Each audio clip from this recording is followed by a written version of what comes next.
आसिला अष्टम पे कमिशनर आउ एक अपडेट। अष्टम वेतन आयोग को नहीं दूर कला दंड। नुआ वर्षरु आसीपारे वर्धित दरमा। आसंतु आज आमे जानिबा एही नुआ अपडेट विषय समस्त आसीची गोटे खुशी खबर। तो चलतु आज आम वीडियो माध्यम जानिबा संपूर्ण कथाटी कौन। तेणु चलतु वीडियो को आरंभ करबा। वीडियो को आरंभ करबा पूर्व आपण समस्त को अनुरोध जो माने एपर्यंत चैनल को सब्सक्राइब करंती आपण माने एबे ही आम चैनल को सब्सक्राइब करंतु आउ ए वीडियो को बहुत मात्रा लाइक शेयर कमेंट करदेबे। तो चलतु देरी न करिकी आज वीडियो को आरंभ करबा। केंद्र सरकारी कर्मचारी मध्यर वर्तमान अष्टम वेतन कमिशन को नहीं व्यापक आलोचना हेउची। एहा सहित सोशल मीडिया रे विभिन्न दाबी करा जाउची जहा अनेक लोकों को दंडरे पकाइछि।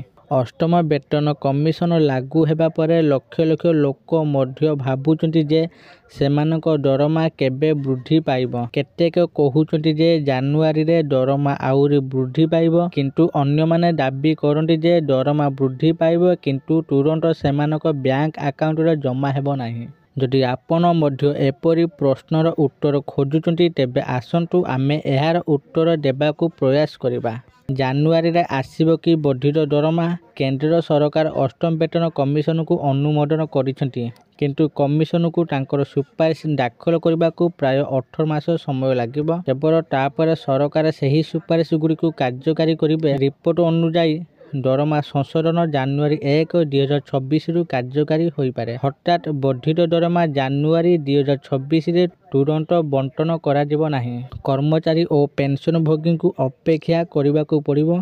कमिशनर चूड़ांत रिपोर्ट पर ही मूल दरमारे परिवर्तन हेबो। बंद होई जिवो कि डीए और एचआरए भरी भत्ता। सोशल मीडिया रे एक दाबी मध्य भाइराल हेउची जे अष्टम वेतन कमिशन अनुसार डीए एवं एचआरए भरी भत्ता बंद करा जिवो। तथापि सरकार स्पष्ट करिसेंती जे कर्मचारी एवं पेंशन भोगी मानकू चिंता करिवार आवश्यकता नाही। अष्टम वेतन कमिशन अनुसार डीए एवं एचआरए भरी भत्ता प्रदान जारी रहिबो। कौन अष्टम वेतन आयोगर मूल दरमा सह लागू हेबो कि महंगा भत्ता? कर्मचारी मानकर अष्टम वेतन कमिशन रे डीए संपर्क अनेक प्रश्न रही।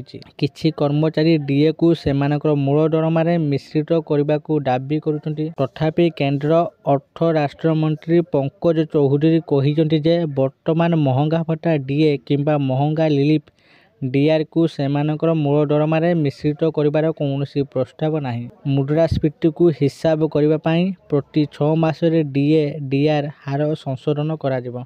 आशा करुछि आपण माने वीडियो देखि सब किछि बुझी जाइथिबे एही नुआ अपडेट विषय रे। आउ मु आशा करुछि आपण मानकू एही वीडियोटी निश्चित भाबरे भल लागिथिबो। जदि आपण मानकू एही वीडियोटी भल लागिथाय दया करी एही वीडियो को बहुत मात्रा लाइक शेयर और कमेंट करंतु। आ जेउ माने प्रथम थर पई हम चैनल को आस्तंती दया करी आपण मानकू अनुरोध आपण माने एबे ही हम चैनल को सब्सक्राइब करंतु आ नोटिफिकेशन बेल आइकन को ऑल पर क्लिक करंतु। आज पे एतिके फोन देखाबो आउ एक वीडियो रे। सेते पर्यंत मु दीपू आपण मानक थारे विदाय नहुची रहुची। धन्यवाद।